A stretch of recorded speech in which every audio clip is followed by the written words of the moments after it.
ಮುಖ್ಯವಾಗಿ ಈಗ ರಾಜಕೀಯ ಅನ್ನೋ ವಿಚಾರಕ್ಕೆ ಬರೋದಾದ್ರೂ ಕೂಡ ಕೆಲವೊಂದಿಷ್ಟು ರಾಜಕೀಯದಲ್ಲಿ ಬದಲಾವಣೆ ಆಗುತ್ತೆ ಎಂಬ ಮಾತು ಕೂಡ ಕೇಳಿ ಬರ್ತದೆ.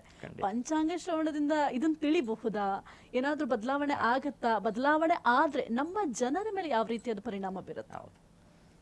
ನೋಡಿ, ಇಲ್ಲಿ ನಾನು ಮೊದಲೇ ಹೇಳಿದಾಗೆ ರಾಜ ಗುರು ಆಗ್ತಾನೆ. ಗುರು ರಾಜ ಆಗುವಂಥದ್ದು ತುಂಬ ಸಿಂಬಾಲಿಕ್, ಸಾಂಕೇತಿಕ. ವಾಸ್ತವವಾಗಿ ಎಂತಹ ರಾಜ ಈ ವರ್ಷ ಇರ್ತಾನೆ ಅಥವಾ ಇರುವಂತಹ ರಾಜನಿಗೆ ಎಂಥ ಬುದ್ಧಿ ಇರುತ್ತೆ ಅಂದರೆ ಗುರು ತತ್ವದ ಬುದ್ಧಿ ಇರುತ್ತೆ. ಯಾರು ಗುರು ಅಂದರೆ ಯಾರು?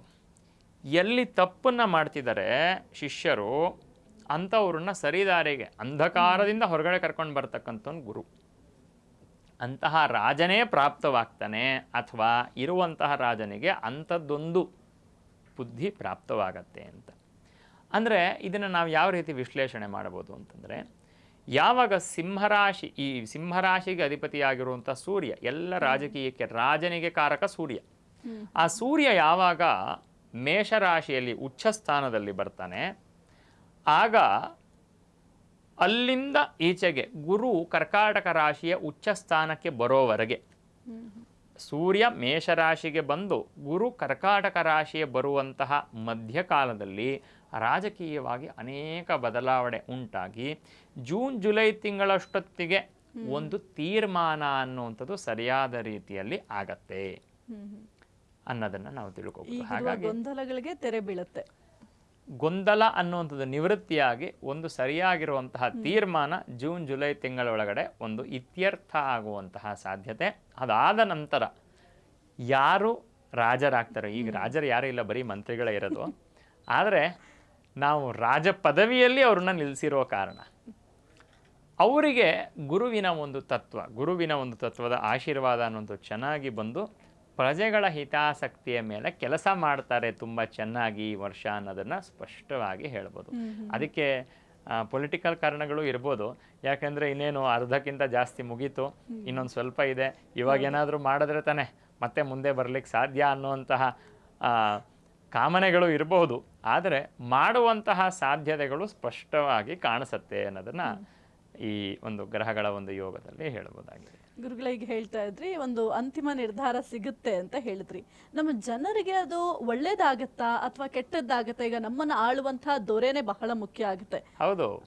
ರಾಜ ರಾಷ್ಟ್ರಕೃತಂ ಪಾಪಂ ರಾಜಪಾಪೋ ಪುರೋಹಿತ ಭರ್ತಾಚ ಸ್ತ್ರೀಕೃತಂ ಪಾಪಂ ಶಿಷ್ಯ ಪಾಪಂ ಗುರುಸ್ತಥ ಅಂತ ಮಾತು. ಅಂದರೆ ನಿಜವಾಗ್ಲೂ ಇದನ್ನ ಅರ್ಥ ಮಾಡ್ಕೊಂಡವ್ರು ಯಾರು ರಾಜಕೀಯ ಅಂತಂದರೆ ಭಯ ಪಡಬೇಕು. ಯಾಕೆಂದರೆ ಶಾಸ್ತ್ರ ಏನು ಹೇಳುತ್ತೆ, ರಾಜ ರಾಷ್ಟ್ರಕೃತಂ ಪಾಪಂ. ನಾವೆಲ್ಲ ಪ್ರಜೆಗಳೇನಾದ್ರು ಪಾಪ ಮಾಡಿದ್ರೆ ಆ ಪಾಪದ ಫಲ ಯಾರು ಅನುಭವಿಸ್ಬೇಕು ಅಂದರೆ ರಾಜ ಅನುಭವಿಸ್ಬೇಕು ಅಂತ ಹೇಳುತ್ತೆ. ಯಾಕೆ ಅಂದರೆ ಪ್ರಜೆಗಳು ಪಾಪ ಮಾಡುವಂತಹ ಒಂದು ರಾಜ್ಯವನ್ನು ಪರಿಪಾಲನೆ ಮಾಡ್ತಿದ್ದಾನಲ್ಲ, ಪ್ರಜೆಗಳು ಪಾಪ ಮಾಡುವಂಥ ರೀತಿ ಪರಿಸ್ಥಿತಿಯನ್ನು ನಿರ್ಮಾಣ ಮಾಡಿಕೊಟ್ಟಿರುವಂಥ ಹೆಗ್ಗಳಿಕೆ ರಾಜನಿಗಿದೆ. ಆದ ಕಾರಣ ಆ ಪಾಪಗಳೆಲ್ಲ ಅವನಿಗೆ ಹೋಗುತ್ತೆ ಅಂತ. ಇದನ್ನು ಯಾರು ನಿಜವಾಗ್ಲೂ ಅರ್ಥ ಮಾಡ್ಕೊಂಡ್ರೆ, ಇದನ್ನು ನಂಬೋರಾದರೆ ರಾಜಕೀಯಕ್ಕೆ ಹೋಗಲ್ಲ. ಅಯ್ಯೋ ಜನಗಳು ಮಾಡೋ ಕಷ್ಟ ಇಲ್ಲ. ವಾಸ್ತವವಾಗಿ ಹಾಗೆ ಆಗೋದು. ಯಾರೋ ಎಲ್ಲೋ ಏನೋ ಆಯಿತು ಅಂತಂದ್ರೂ ಕೂಡ ನಾವು ಮುಖ್ಯಮಂತ್ರಿಗಳನ್ನು ಅಥವಾ ಅವಾಗಿರೋವಂಥ ಸರ್ಕಾರವನ್ನು ನಾವು ಬ್ಲೇಮ್ ಮಾಡ್ತೀವಿ. ಅದರದ್ದು ಸರ್ಕಾರದ ಏನೋ ಸಮಸ್ಯೆನೇ ಇರಲ್ಲ ಅಲ್ಲಿ. ಆದರೂ ಕೂಡ ಇದು ನಿಜ. ಅಂದರೆ ರಾಜಕೀಯವಾಗಿ ಅಥವಾ ಒಬ್ಬ ರಾಜನಾಗಿರುವಂತಹ ರಾಜನಿಗೆ ಸದೃಶವಾಗಿರುವಂಥ ಪದವಿಯಲ್ಲಿ ಇರುವಂಥದ್ದು ಅಷ್ಟು ಸುಲಭದ ವಿಚಾರ ಅಲ್ಲ. ಪ್ರಜೆಗಳಿಗೆ ಆಗುವ ಹೋಗುಗಳು ಏನೇನಿದೆ ಅದೆಲ್ಲವೂ ಕೂಡ ಅವನ ಮೇಲೆ ತೀರ್ಮಾನ ಆಗಿರುತ್ತೆ. ನೀವು ಒಳ್ಳೆ ವಿಚಾರವನ್ನು ಹೇಳಿದ್ರಿ. ಅವರು ಹೇಗಿರ್ತಾರೆ ಅದರ ಮೇಲೇ ಪ್ರಜೆಗಳು ನಿಂತ್ಕೋತಾರೆ.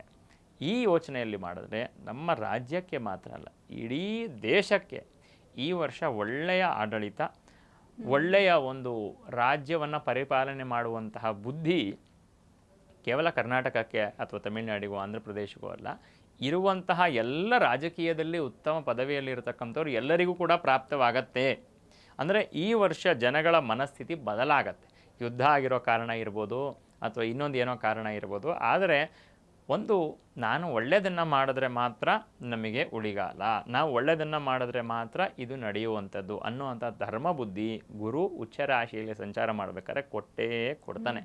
ಹಾಗಾಗಿ ಖಂಡಿತವಾಗಿರುವಂತಹ ಫಲ ಜನಗಳ ರಾಜರಿಗೆ ಅಥವಾ ರಾಜಕೀಯ ಪದವಿಯಲ್ಲಿ ಇರತಕ್ಕಂಥವ್ರಿಗೆ ಈ ಬುದ್ಧಿ ಅನ್ನುವಂಥದ್ದು ಖಂಡಿತ ಬರಲಿದೆ ಈ ವರ್ಷ. ಗುರುಗಳೇನು ಮುಖ್ಯವಾಗಿ ನಮ್ಮ ದೇಶದ ಬೆನ್ನೆಲುಬು ಯಾರು ಅಂತ ಅಂದ್ರೆ ರೈತ ಅಂತ ಹೇಳ್ತೀವಿ. ರೈತ ಅಂತ ಅಂದಾಗ ಕೇವಲ ಬರೀ ಕಷ್ಟಗಳನ್ನೇ ಫೇಸ್ ಮಾಡುವಂತ ಪರಿಸ್ಥಿತಿಗಳಿದ್ದಾವೆ. ಒಂದು ಸಲ ಮಳೆ ಚೆನ್ನಾಗಿ ಬರುತ್ತೆ, ಮಳೆ ಚೆನ್ನಾಗಿ ಬಂದ್ರೆ ಬೆಳೆ ಸರಿಯಾಗಲ್ಲ, ಅಥವಾ ಬೆಳೆ ಇರುತ್ತೆ ಜೋರಾಗಿ ಮಳೆ ಬಂದು ಆ ಒಂದು ಬೆಳೆ ಎಲ್ಲ ನಾಶ ಆಗ್ಬಿಡುತ್ತೆ. ಈ ರೀತಿಯ ಪರಿಸ್ಥಿತಿಗಳು ನಾವು ಎಷ್ಟೋ ಬಾರಿ ನೋಡಿರ್ತೀವಿ. ಈ ವರ್ಷ ರೈತನಿಗೆ ಒಳ್ಳೇದಾಗತ್ತಾ?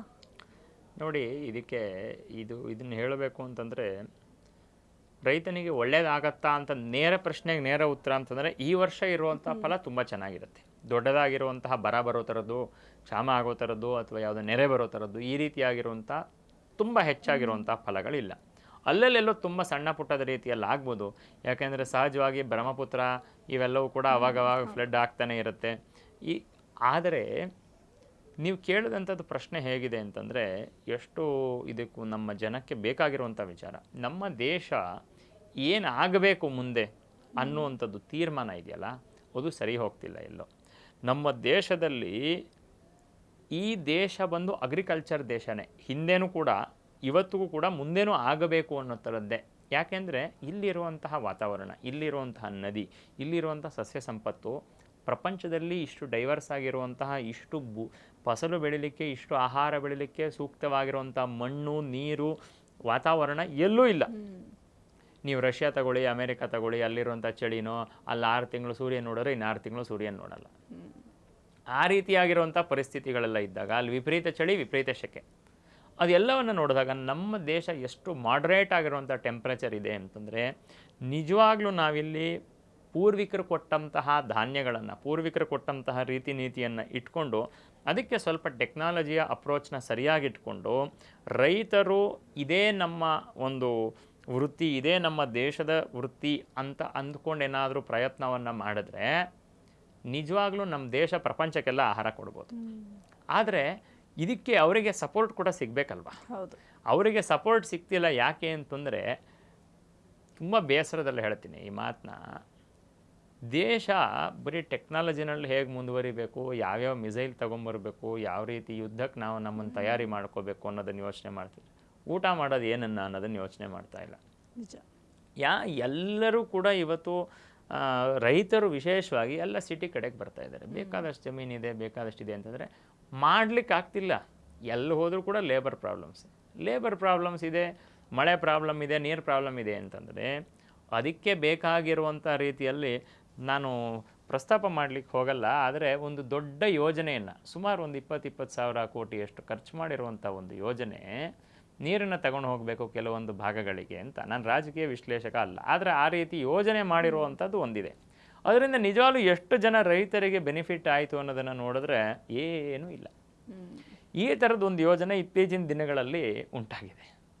ಅಂದರೆ ಯಾವ ಯೋಜನೆ ಅಂತ ಹೇಳ್ಬೋದು, ಬೇಡ, ಆದರೆ ಅದು ವಿಷಯಾಂತರ ಆಗುತ್ತೆ. ಆದರೆ ಈ ರೀತಿಯಾಗಿರುವಂತಹ ಒಂದು ವಿಚಾರಗಳನ್ನು ಫಸ್ಟು ರಾಜಕೀಯದಲ್ಲಿರ್ತಕ್ಕಂಥವ್ರು, ಮಂತ್ರಿಗಳು ಫಸ್ಟು ಇದರ ಬಗ್ಗೆ ಕಾಳಜಿಯನ್ನು ತಗೋಬೇಕು. ಹೊಡೆದಾಡೋದು, ದೇಶಕ್ಕೆ ಇದನ್ನು ಮಾಡೋದು, ಅದನ್ನು ಸೆಂಟ್ರಲಲ್ಲಿ ನೋಡ್ಕೋತಾರೆ. ಆದರೆ ನಮ್ಮ ದೇಶಕ್ಕೆ, ನಮ್ಮ ಕರ್ನಾಟಕಕ್ಕೆ ವಿಶೇಷವಾಗಿ ಇಲ್ಲಿರುವಂತಹ ಕಾಡಿನ ಸಂಪತ್ತು, ಸಸ್ಯಗಳ ಸಂಪತ್ತು, ರೈತರು ಇದನ್ನು ಬೆಳವಣಿಗೆಯನ್ನು ಮಾಡಲಿಲ್ಲ ಅಂತಂದರೆ, ನಾಳೆ ನಮಗೆ ಟೆಕ್ನಾಲಜಿ ಎಷ್ಟೇ ಮುಂದುವರೆದಿರ್ಬೋದು, ಎಷ್ಟೇ IT ಕಂಪ್ನೀಸ್ ಬಂದಿರ್ಬೋದು, ಎಷ್ಟೇ ಬೇರೆ ಬೇರೆ ದೇಶದವ್ರು ನಮ್ಮ ದೇಶದಲ್ಲಿ ಹೂಡಿಕೆ ಮಾಡ್ಬೋದು, ತಿನ್ನಕ್ಕೆ ಅನ್ನ ಇರಲ್ಲ, ನಾವು ಬೇರೆಯವ್ರ ಹತ್ರ ತರಿಸ್ಕೋಬೇಕಾಗತ್ತೆ. ನಿಜವಾಗ್ಲೂ ನನ್ನ ಪ್ರಕಾರ ದರಿದ್ರ ಅಂದರೆ ಅದು ದೇಶಕ್ಕೆ. ಯಾಕೆಂದರೆ ಆಹಾರ ಅನ್ನುವಂಥದ್ದು ತುಂಬ ಮುಖ್ಯ.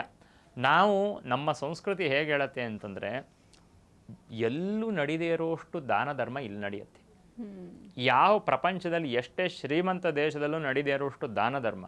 ಒಂದು ದೇವಸ್ಥಾನನೋ ಅಥವಾ ಇನ್ಯಾವುದೋ ಒಂದು ಪೂಜೆನೋ, ಒಂದು ರಥೋತ್ಸವನೋ, ಈ ಥರ ನೀವು ಯಾವುದೋ ಒಂದು ಸೋಷಿಯಲ್ ಇವೆಂಟ್ ತಗೊಳ್ಳಿ, ಎಷ್ಟು ಜನ ಬಂದು ಊಟ ಮಾಡ್ತಾರೆ ಇಲ್ಲಿ. ಅಂದರೆ ನಮ್ಮ ದೇಶ ಊಟಕ್ಕೆ ಪ್ರಾಧಾನ್ಯತೆಯನ್ನು ಕೊಟ್ಟಂತಹ ದೇಶ. ಫಸ್ಟು ಮುಖ್ಯ ಅನ್ನ. ಅವನು ಏನು ಕೆಲಸ ನಿಜವಾಗ್ಲೂ ಹೊಟ್ಟೆ ತುಂಬಿದವರು ಯಾವಾಗಲೂ ಏನು ಅಂತಂದರೆ ಒಳ್ಳೆ ರೀತಿಯಾಗಿರುವಂತಹ ಕೆಲಸವನ್ನೇ ಮಾಡ್ತಾ ಹೋಗ್ತಾರೆ, ಸಮಸ್ಯೆ ಉಂಟಾಗಲ್ಲ. ಕಳ್ಳತನಕ್ಕೆ ಕಾರಣ ಮುಖ್ಯ ಇದ್ದಿದ್ದೇನು? ಇವತ್ತಲ್ಲ ಬಿಡಿ, ಇವತ್ತಿಗೆ ಆಸೆ ಕಾರಣ, ಹಿಂದಿನ ಕಾಲದಲ್ಲಿ ಹಸಿವೆ ಕಾರಣ ಆಗಿತ್ತು. ಹಾಗಾಗಿ ಹಸಿವು ಇರಬಾರ್ದು ಅನ್ನೋ ಥರದೇ ಕಾನ್ಸೆಪ್ಟ್ ಇದ್ದಿತ್ತು. ಹಾಗಾಗಿ ಇದನ್ನು ಕೂಡ ನೋಡಿ, ಈ ವರ್ಷ ಒಳ್ಳೆ ಫಲ ಅಂತೂ ಖಚಿತವಾಗಿ ಇದೆ. ಅಂದರೆ ಧಾನ್ಯ, ಸಸ್ಯ ಇದೆಲ್ಲವೂ ವೃದ್ಧಿ ಆಗತ್ತೆ, ಒಳ್ಳೆ ಮಳೆ ಬರುತ್ತೆ. ಆದರೆ ಇದರ ಜೊತೆಗೆ ರಾಜಕೀಯದಲ್ಲಿರ್ತಕ್ಕಂತಹ ಮಂತ್ರಿಗಳಿಗೂ ಒಳ್ಳೆ ಬುದ್ಧಿ ಬರುತ್ತೆ. ಇನ್ನೂ ಹೆಚ್ಚಾಗಿ ಅವರು ಅಗ್ರಿಕಲ್ಚರನ್ನು ಸಪೋರ್ಟ್ ಮಾಡುವಂತಹ ರೀತಿ, ರೈತರನ್ನು ಮತ್ತೆ ಅವರ ವೃತ್ತಿಯಲ್ಲೇ ಇರುವಂತಹ ರೀತಿಯಲ್ಲಿ ಮಾಡಬೇಕಾಗಿರುವಂತಹ ಅವಶ್ಯವಾಗಿರುವಂತಹ ಒಂದು ಅನಿವಾರ್ಯ ಇದೆ. ಖಂಡಿತ ಮಾಡಲೇಬೇಕಾಗಿದೆ. ಅದನ್ನು ಮಾಡದೇ ಹೊರತು ನಮ್ಮ ದೇಶವನ್ನು ನಾವು ನೆಮ್ಮದಿಯಾಗಿರಿಸ್ಲಿಕ್ಕೆ ಸಾಧ್ಯ ಇಲ್ಲ. ಹಾಗಾಗಿ ಗುರುಗಳೇ, ಇನ್ನು ನಾವು ಏನೇ ಒಂದು ಸಾಧನೆ ಮಾಡಿದ್ರು ಕೂಡ ಅಥವಾ ಎಷ್ಟೇ ಹಣವನ್ನು ಗಳಿಕೆ ಮಾಡಿಕೊಂಡ್ರು ಕೂಡ ಬಹಳ ಮುಖ್ಯ ಆಗೋದು ಆರೋಗ್ಯ. ಆರೋಗ್ಯವೇ ಭಾಗ್ಯ ಅಂತ ಹೇಳ್ತೀವಿ. ಅಂಥದ್ರಲ್ಲಿ ಏನಾದರೂ ಆರೋಗ್ಯದಲ್ಲಿ ಏನಾದರೂ ಏರುಪೇರಾಗುತ್ತೆ. ಯಾಕೆಂದರೆ ನಾವು ಕೂಡ ಹಿಂದೆಲ್ಲ ಗಮನಿಸಿದ್ವಿ, ಎಂತೆಂಥ ದೊಡ್ಡ ದೊಡ್ಡ ಕಾಯಿಲೆಗಳೆಲ್ಲ ಬಂದಿತ್ತು. ಅದರಿಂದ ನಮ್ಮ ಜನಸಾಮಾನ್ಯರು ಪರದಾಡುವಂಥ ಪರಿಸ್ಥಿತಿ ಕೂಡ ಇತ್ತು. ಜನಸಾಮಾನ್ಯರು ಅನ್ನೋದಕ್ಕಿಂತ ಪ್ರತಿಯೊಬ್ಬರು ಕೂಡ ಅಲೆದಾಡುವಂಥ ಪರಿಸ್ಥಿತಿ ಇತ್ತು. ಆ ರೀತಿ ಏನಾದರೂ ತೊಂದರೆ ಇದೆಯಾ ಅಥವಾ ಹೇಗೆ ಅಂತ? ಇಲ್ಲ, ಈ ವರ್ಷ ನೋಡಿದ್ರೆ ಈ ಪ್ರಾರಂಭದಲ್ಲಿರುವಂತಹ ಯುದ್ಧಗಳು, ಆಮೇಲೆ ಪ್ರಾರಂಭದಲ್ಲಿರುವಂತಹ ಒಂದು ಎಲ್ಲೋ ನಮಗೆ ಈ ಇಂಧನದ ಕೊರತೆನೋ ಅಥವಾ ಇನ್ನೊಂದು ಇದರ ಬಗ್ಗೆ ಒಂದಷ್ಟು ಆಲೋಚನೆಗಳು ಬಿಟ್ಟರೆ, ಈ ವರ್ಷದ ಫಲವನ್ನು ನಾವು ಸಮಷ್ಟಿಯಲ್ಲಿ ನೋಡೋದಾದರೆ ಆ ರೀತಿಯಾಗಿರುವಂತಹ ಯಾವುದೋ ದೊಡ್ಡ ಅನಾರೋಗ್ಯ ಬರುತ್ತೆ ಅಥವಾ ದೊಡ್ಡದಾಗಿರುವಂತಹ ಯಾವುದೋ ಮಾರಿ ಬಂದು ಜನಗಳು, ಸಾವಿರಾರು ಜನಗಳು, ಲಕ್ಷಾಂತರ ಜನಗಳನ್ನು ಸಾಯಿಸುತ್ತೆ ಅನ್ನುವಂತಹದ್ದು ಯಾವುದೂ ಇಲ್ಲ. ಆದರೆ ಇಷ್ಟನ್ನು ಹೇಳಿದ ಮಾತ್ರಕ್ಕೆ ಯಾವುದೋ ರೋಗ ಬರಲ್ಲ ಅಂತ ಹೇಳಿದ್ದಾರೆ ಅನ್ನುವಂಥ ಅರ್ಥ ಅಲ್ಲ. ರೋಗ ಬರಲಿಕ್ಕೆ ಎರಡು ಕಾರಣ. ಒಂದು ದೈವಾನುಗ್ರಹದಿಂದ ಬರುವಂಥದ್ದು, ಈ ಕೊರೋನಾ ಇತ್ಯಾದಿಗಳು ಬಂದದ್ದು. ಇನ್ನೊಂದು ಸ್ವಯಂಕೃತವಾಗಿ ಮಾಡಿಕೊಂಡು ತಂದುಕೊಳ್ಳುವಂತಹ ರೋಗಗಳು. ಹಾಗಾಗಿ ನಾನು ಮುಂಚೆನೂ ಈ ಮಾತನ್ನು ಹೇಳಿದ್ದೇನೆ, ನಮ್ಮ ದೇಶ ಅಮೇರಿಕಾದಲ್ಲಿ ಏನೇನು ರೋಗಗಳು ಬರ್ತಿದೆಯೋ ಅದೆಲ್ಲ ನಮ್ಮ ದೇಶಕ್ಕೆ ನೆಕ್ಸ್ಟು ಬರ್ತಾ ಇದೆ. ಅಮೇರಿಕಾದಲ್ಲಿ ಒಂದು ಕಾಲದಲ್ಲಿ ಡಯಾಬಿಟಿಕ್ಗೆ ಕ್ಯಾಪಿಟಲ್ ಆಗಿ ಡಯಾಬಿಟೀಸ್, ಈಗ ಭಾರತ ನೆಕ್ಸ್ಟು ಕ್ಯಾನ್ಸರು ಇತ್ಯಾದಿಗಳು ತುಂಬ ಜಾಸ್ತಿ ಬಂದಿದೆ ಅಮೇರಿಕಾದಲ್ಲಿ. ಈಗ ನಮ್ಮ ದೇಶದಲ್ಲಿ ಬರ್ತಾ ಇದೆ. ಎಲ್ಲ ಊರಿಗೆ ಒಂದೊಂದು ಕ್ಯಾನ್ಸರ್ ಹಾಸ್ಪಿಟಲ್ ತೆಗಿಬೇಕು, ಆ ಥರ ಆಗ್ತಿದೆ. ಇದೆರಡನ್ನೂ ಅವ್ರ ಜೀವನದಲ್ಲಿ ರೂಢಿ ಮಾಡ್ಕೊಂಬಿಟ್ರು ಇದನ್ನು. ಅಂದರೆ ಅವ್ರು ಇದ್ರ ಜೊತೆ ಬದುಕೋದನ್ನು ಕಲ್ತ್ಕೊಂಬಿಟ್ರು ಅಮೇರಿಕಾದವರು. ಅವ್ರಿಗೆ ಈಗ ದೊಡ್ಡ ದೊಡ್ಡ ರೋಗ ಬರ್ತಿದೆ, ಆಲ್ಝೈಮರ್ಸ್ ಡಿಸೀಸು, ಪಾರ್ಕಿನ್ಸನ್ಸು ಎಲ್ಲ ಬರ್ತಾ ಇದೆ. ಅದು ಮುಂದೆ ನಾಳೆ ಇಲ್ಲೂ ಕಾಲಿಡುತ್ತೆ. ಯಾಕೆ ಹೇಳ್ತಾ ಇದ್ದೀನಿ ಇದನ್ನು ಅಂತಂದರೆ, ಜೀವನ ಶೈಲಿ ತುಂಬ ಮುಖ್ಯ ಪ್ರತಿಯೊಬ್ಬರಿಗೂ. ನಮ್ಮ ಧರ್ಮಶಾಸ್ತ್ರ ಹೇಳೋದೇ ಅದು. ಯಾವ ತಿಂಗಳು ಯಾವ ಧಾನ್ಯ ತಿನ್ನಬೇಕು, ಯಾವ ಧಾನ್ಯ ತಿನ್ನಬಾರ್ದು, ಯಾವುದು ನಮ್ಮ ಆರೋಗ್ಯಕ್ಕೆ ಪೂರಕ, ಯಾವುದು ಮಾರಕ, ಯಾವಾಗ ಉಪವಾಸ ಮಾಡಬೇಕು, ಯಾವಾಗ ವನವಾಸ ಮಾಡಬೇಕು, ಇದನ್ನೆಲ್ಲ ಹೇಳುವಂಥದ್ದು ಯಾಕೆ ಅಂತಂದರೆ ಜನಗಳು ಆರೋಗ್ಯವಂತರಾಗಿರಲಿ ಅಂತ. ತುಂಬ ಮುಖ್ಯವಾಗಿರುವಂಥದ್ದು. ನೀವು ಶಾಸ್ತ್ರದ ಅಪ್ರೋಚ್ನೇ ತಗೊಳ್ಳಿ ಅಂತಲ್ಲ. ಅಂದರೆ ಧರ್ಮಶಾಸ್ತ್ರ ಹೇಗೆ ಹೇಳುತ್ತೆ ಹಾಗೇ ನೀವು ಆಹಾರ ತಿನ್ನಿ ಅಂತ ಮಾತ್ರ ಅಲ್ಲ. ಪಾಪ ಪುಣ್ಯದ ಮೇಲೆ ನಂಬಿಕೆ ಇರೋರು ಹಾಗೆ ಮಾಡಲಿ. ಅದು ಇಲ್ಲದಿದ್ದರೂ ಕೂಡ ಅವರು ತಿನ್ನುವಂಥ ಆಹಾರದ ಮೇಲೆ ತುಂಬ ನಿಗಾ ವಹಿಸಬೇಕಾಗತ್ತೆ. ಅದರ ಬಗ್ಗೆ ಜವಾಬ್ದಾರಿ ಇಟ್ಕೊಂಡು ನಾವು ಆಹಾರವನ್ನು ತಿನ್ನುವಂಥದ್ದು. ಮತ್ತು ಜವಾಬ್ದಾರಿ ಇಟ್ಕೊಂಡು ಜೀವನ. ಯುಕ್ತಾಹಾರ ವಿಹಾರಸ್ಯ. ಕೃಷ್ಣ ಭಗವದ್ಗೀತೆಯಲ್ಲಿ ಒಂದು ತುಂಬ ಸ್ಪಷ್ಟವಾಗಿರುವಂಥ ಮಾತನ್ನು ಹೇಳ್ತಾನೆ, ಯುಕ್ತಾಹಾರ ವಿಹಾರಸ್ಯ. ಅಂದರೆ ಮನುಷ್ಯನಿಗೆ ಯಾವುದೂ ಅತಿಯಾಗಬಾರ್ದು, ಯಾವ ಆಹಾರವೂ ಅತಿಯಾಗಬಾರ್ದು, ವಿಹಾರವೂ ಅತಿಯಾಗಬಾರ್ದು, ಮಾಡ್ರೇಟ್ ಆಗಿರಬೇಕು. ನಮ್ಮ ಆಹಾರ, ನಮ್ಮ ವಿಹಾರ ಇದೆಲ್ಲವೂ ಕೂಡ ಮಾಡ್ರೇಟ್ ಆಗಿದ್ದರೆ, ಅದರ ಜೊತೆಗೆ ನಿರ್ದಿಷ್ಟವಾಗಿರುವಂತಹ ಕಾಲದಲ್ಲಿ ಉಪವಾಸ, ನಿರ್ದಿಷ್ಟ ಕಾಲದಲ್ಲಿ ನಾವು ಸಂಭ್ರಮ. ಇದು ಇವತ್ತು ಆಹಾರದ ಒಂದು ಬದಲಾವಣೆ ಹೇಗಾಗ್ಬಿಟ್ಟಿದೆ ಅಂತಂದರೆ, ಟೇಸ್ಟ್ ಅನ್ನೋ ಥರದ್ದು ಜಾಸ್ತಿ ಆಗಿ ಜನಗಳಿಗೆ ಒಂದು ಆಹಾರ ತಿನ್ನಲಿಕ್ಕೆ ನಮ್ಮ ಪಾರಂಪರಿಕ ಆಹಾರ ಯಾರೂ ತಿಂತಾನೇ ಇಲ್ಲ. ಹಾಗಾಗಿ ಇದೆಲ್ಲ ನಮಗೆ ಕೊಟ್ಟಿರೋದೆಲ್ಲ ವೆಸ್ಟರ್ನ್ ಕಂಟ್ರೀಸ್. ಈ ಥರದ್ದು ಮೇ ಬಿ ಆಹಾರದಲ್ಲಿ ನಮ್ಮ ಇಂಡಿಯನ್ ಟಚ್ ಇರ್ಬೋದಷ್ಟೇ, ಬಟ್ ಆ ಕಲ್ಚರನ್ನು ಕೊಟ್ಟಿದಂತೂ ಪಾಶ್ಚಿಮಾತ್ಯ ದೇಶಗಳು. ಇದು ತುಂಬ ದೊಡ್ಡ ಸಮಸ್ಯೆ. ಇದನ್ನು ಫಸ್ಟು ಪರಿಹಾರ ಮಾಡಿಕೊಳ್ಳದೆ ಹೊರತು ನಾವು ನಮ್ಮ ಆಹಾರದ ಬಗ್ಗೆ, ನಮ್ಮ ಆರೋಗ್ಯದ ಬಗ್ಗೆ ಕಾಳಜಿಯನ್ನು ವಹಿಸಲಿಲ್ಲ ಅಂತಂದರೆ ಗ್ರಹಗಳು ಏನೂ ಫಲವನ್ನು ಕೊಡ. ಹಾಗಾಗಿ ಸಮಷ್ಟಿಯಲ್ಲಿ ಒಳ್ಳೆ ಫಲ ಇದ್ದರೂ ಕೂಡ ವ್ಯಷ್ಟಿಯಲ್ಲಿ ನಾವು ವೈಯಕ್ತಿಕವಾಗಿ ಇದರ ಬಗ್ಗೆ ಒಂದು ಜವಾಬ್ದಾರಿಯುತವಾಗಿ ಜೀವನವನ್ನು ನಡೆಸಬೇಕಾಗಿರತಕ್ಕಂಥದ್ದು. ನಮ್ಮ ಸಾಂಪ್ರದಾಯಿಕವಾಗಿ ಇರುವಂತಹ ಆಹಾರಗಳನ್ನು, ಸಾಂಪ್ರದಾಯಿಕವಾಗಿ ಇರುವಂತಹ ಒಂದು ವಿಹಾರವನ್ನು ನೋಡಿ. ಬೇವು ಬೆಲ್ಲವನ್ನು ತಿನ್ನಬೇಕು ಅಂತ ಯುಗಾದಿಯಲ್ಲೇ ಹೇಳ್ತಾರೆ. ಬರೀ ಯುಗಾದಿ ದಿವಸದ ಮಾತ್ರ ತಿನ್ನೋದಲ್ಲ, ಸಮ್ಮರ್ ಸೀಸನ್ ಎಲ್ಲ ತಿಂತಾ ಇರಬೇಕು ಬೇವನ್ನ. ಯಾಕೆ ಅಂತಂದರೆ ಸಮ್ಮರಲ್ಲಿ ಇನ್ಕ್ಯುಬೇಟ್ ಆಗುವಂಥ ಕೆಲವೊಂದು ಬ್ಯಾಕ್ಟೀರಿಯಾಗಳಿದೆ. ಅದು ಸಮ್ಮರಲ್ಲಿ ಉಂಟಾಗುವಷ್ಟು ಈ ಟೈಫಾಯ್ಡು, ಕಾಲರ ಬೇರೆ ಟೈಮಲ್ಲಿ ಬರಲ್ಲ. ಕಾಲರ ಇಲ್ಲ ಬಿಡಿ ಇವಾಗ, ಆದರೆ ಟೈಫಾಯ್ಡ್ ಅಂತೂ ಸಮ್ಮರಲ್ಲಿ ಜಾಸ್ತಿ ಬರುತ್ತೆ. ಟೈಫಾಯ್ಡ್ ಸಮ್ಮರಲ್ಲೇ ಯಾಕೆ ಬರುತ್ತೆ ಅಂತಂದರೆ, ಇವಾಗ ಸಮ್ಮರಲ್ಲಿ ಇರುವಂಥ ಟೆಂಪ್ರೇಚರ್ ಆ ಬ್ಯಾಕ್ಟೀರಿಯಾ ದೇಹದಲ್ಲಿ ಇನ್ಕ್ಯುಬೇಟ್ ಆಗೋದಕ್ಕೆ ಪೂರಕವಾಗಿರುವಂಥ ಟೆಂಪ್ರೇಚರು. ಚಳಿಗಾಲದಲ್ಲಿ ಒಂದಿರುತ್ತೆ ಅದೇ ಥರದ್ದು. ಚಳಿಗಾಲದಲ್ಲಿ ಇನ್ಫ್ಲೂಯೆನ್ಸಾ, ಅದು ಇದು ಶೀತ ಈ ಥರದ್ದು ಬರುತ್ತೆ. ಇವಾಗ ಬರುವಂಥ ಕಾಯಿಲೆಗಳಿಗೆ ಆ್ಯಂಟಿ ಬ್ಯಾಕ್ಟೀರಿಯಲ್ ಪ್ರಾಪರ್ಟಿ ಇರುವಂತಹ ಒಂದು ಬೇವನ್ನು, ಬೆಲ್ಲವನ್ನು, ಸುಖ ದುಃಖ ಲಾಭ ನಷ್ಟ ಇದ್ರ ಬಗ್ಗೆ ಹೇಳಿರುವಂಥದ್ದು ಬೇವು ಬೆಲ್ಲ ಸಾಂಕೇತಿಕವಾಗಿ. ಬಟ್ ನಿಜವಾಗ್ಲೂ ಅದರ ಅರ್ಥ ಏನು ಅಂದರೆ, ಆ ಬೇವಿನಲ್ಲಿ ಚಿಗುರು ಬರುವಂಥ ಹೂವು ಇರುತ್ತಲ್ವ, ಅದು ಮತ್ತು ಬೇವಿನ ಎಲೆಯನ್ನು ಸೇರಿಸಿ ತಗೊಳ್ಳೋದ್ರಿಂದ ನಮ್ಮ ಆರೋಗ್ಯ ಚೆನ್ನಾಗಿರುತ್ತೆ. ಅದು ಮಾತ್ರ ಅಲ್ಲ, ಆಂಧ್ರ ಇದರಲ್ಲಿ ಮಾವಿನ ಪಚಡಿ ಮಾಡ್ತಾರೆ. ಏನು ಈ ಯುಗಾದಿ ಹಬ್ಬದಿಂದ ಅಲ್ಲಿಂದ ಈಚೆಗೆ ಮಾವಿನಕಾಯಲ್ಲಿ ಬರುವಂತಹ ಒಂದು ಮಾವಿನ ಹೂವನ್ನು ಹಾಕಿ ಮಾಡಿರುವಂಥ ಪಚಡಿಯನ್ನು. ಇದು ಋತುಭುಕ್, ಮಿತಭುಕ್, ಹಿತಭುಕ್ ಅಂತ. ಅಂದರೆ ಹಿತವಾಗಿರುವಂಥ ಆಹಾರವನ್ನೇ ತಿನ್ನಬೇಕು, ಮಿತವಾಗಿ ತಿನ್ನಬೇಕು, ಮತ್ತು ಋತುಕಾಲದಲ್ಲಿ ಬರುವಂಥದ್ದೇ ತಿನ್ನಬೇಕು. ಈಗ ಬಿಸಿಲುಗಾಲದಲ್ಲಿ ಬರುವಂಥ ಮಾವಿನಕಾಯಿ ಚಳಿಗಾಲದಲ್ಲಿ ಬರುತ್ತೆ ಅಂತಂದರೆ ಮಾವಿನಕಾಯಿ ಇದನ್ನು ಮಾಡ್ಕೊಂಡು ತಿನ್ನಬಾರದು ಅನ್ನುವಂಥದ್ದು ನಿಯಮ ಇದೆ. ಔಷಧಿ ಹಾಕಿದ್ರೆ ಏನು ಬೇಕಂದ್ರೂ ಬರುತ್ತೆ ಇವತ್ತು. ಹಾಗೆ ಆಗದೆ ಆ ಕಾಲದಲ್ಲಿ ಬರುವಂಥ ಆಹಾರವನ್ನು ಹೇಳಿರುವಂಥ ರೀತಿಯಲ್ಲಿ ಫಾಲೋ ಮಾಡಿದ್ರೆ ಖಂಡಿತ ಆರೋಗ್ಯ ಚೆನ್ನಾಗಿರುತ್ತೆ. ಇದಕ್ಕೆ ಇವತ್ತು ನಾವು ಹೊಸ ರಿಸರ್ಚ್ ಮಾಡೋದು ಸಾಕು, ಬೇಕಾದಷ್ಟು ರಿಸರ್ಚ್ ಇದೆ, ಆದರೆ ಅದನ್ನು ಅನುಷ್ಠಾನಕ್ಕೆ ತರುವಂತಹ ಅವಶ್ಯಕತೆ ಇದೆ. ಅದಕ್ಕೆ ಧರ್ಮ ಮಾರ್ಗವನ್ನು ಇಟ್ಕೊಂಡ್ರೆ ಖಂಡಿತ ಆರೋಗ್ಯ ಎಲ್ಲ ಚೆನ್ನಾಗಿರುತ್ತೆ. ಗುರುಗಳೇನು ನಮ್ಮ ಆರ್ಥಿಕ ಪರಿಸ್ಥಿತಿ ಸುಧಾರಿಸಬೇಕು ಅಂತ ಅಂದರೆ ಮುಖ್ಯವಾಗಿ ದೇಶದ ಆರ್ಥಿಕತೆ ಚೆನ್ನಾಗಿರಬೇಕು. ಈ ವರ್ಷ ನಮ್ಮ ದೇಶದ ಆರ್ಥಿಕತೆ ಯಾವ ರೀತಿ ಇದೆ? ದೇಶದ ಆರ್ಥಿಕತೆಗೆ ಈ ವರ್ಷ ಯಾವುದೇ ದೊಡ್ಡದಾಗಿರುವಂತಹ ಪೆಟ್ಟು ಬೀಳುವಂತಹ ಸಾಧ್ಯತೆ ಇಲ್ಲ. ಇನ್ಫ್ಯಾಕ್ಟ್ ಇನ್ನೂ ಚೆನ್ನಾಗಿ ಆರ್ಥಿಕವಾಗಿ ಇನ್ನೂ ಸದೃಢವಾಗಿ ಇನ್ನೂ ಬೆಳವಣಿಗೆ ಆಗುವಂತಹ ಸಾಧ್ಯತೆ ಇದೆ. ಹಾಗಾಗಿ ದೇಶದ ಆರ್ಥಿಕ, ಹೌದು ನೀವು ಹೇಳಿದ್ದು, ದೇಶ ಚೆನ್ನಾಗಿದ್ರೇ ಇಲ್ಲಿ ಬದುಕಿರುವಂಥವ್ರು ಚೆನ್ನಾಗಿರೋದು.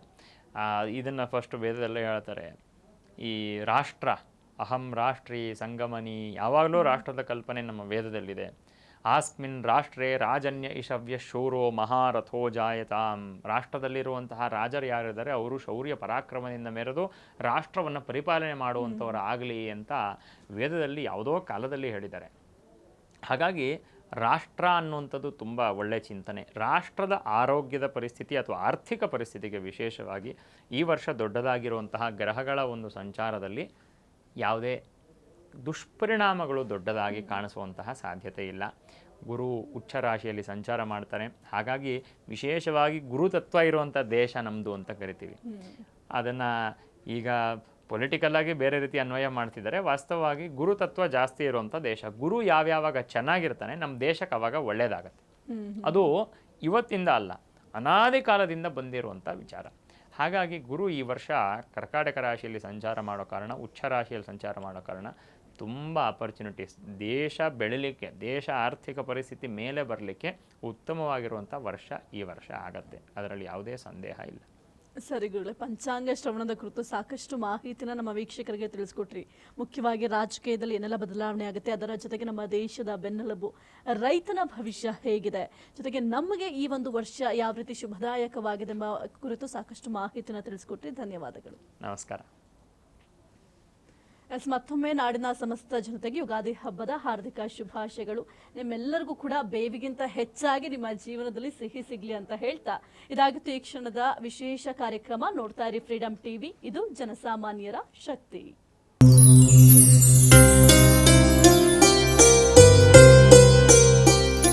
ಕ್ಷಣ ಕ್ಷಣದ ಸುದ್ದಿಗಳಿಗಾಗಿ ಫ್ರೀಡಂ ಟಿವಿ ಸಬ್ಸ್ಕ್ರೈಬ್ ಮಾಡಿ, ಲೈಕ್ ಮಾಡಿ ಹಾಗೂ ಫಾಲೋ ಮಾಡಿ. ಹೊಸ ಸುದ್ದಿಗಳ ನೋಟಿಫಿಕೇಶನ್ಗಾಗಿ ಬೆಲ್ ಐಕಾನ್ ಮೇಲೆ ಕ್ಲಿಕ್ ಮಾಡಿ.